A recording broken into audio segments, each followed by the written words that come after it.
What's up, everyone? Welcome to the video. Today we're going to take a look at how to replace the battery in this Toyota 4Runner Smart Key Remote Fob. This Toyota 4Runner key fob is going to use replacement battery CR2032, and I'll put a link in the description box of this video to where you can purchase these replacement batteries if you're in need. So the first thing we want to do in order to change the battery is we're going to remove the emergency key that's in the bottom of our key fob.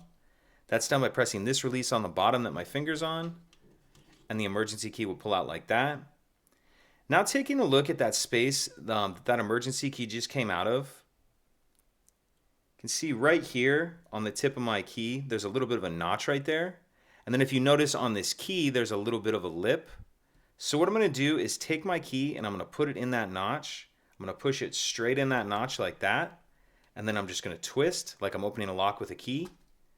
And as I do that, you can see it splits the two halves of the case apart. You can pull it the rest of the way apart with your hands like that.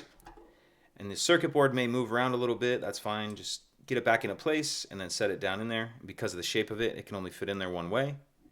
And now we see our battery right here. So for this part, I'm going to grab a small flathead screwdriver or something similar. And you can see there's this little notch right here that you can get under the edge of the battery and pop it out of that holder. Then I'll grab the new battery. And you want to make sure that you're installing that with the plus side up. Go ahead and snap that down into place. And then again, if your board has moved around at all, get everything situated where it needs to be.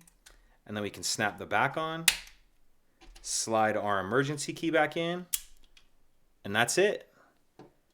If you could take a second to like and subscribe, it helps us out, and I'd appreciate it. Thank you.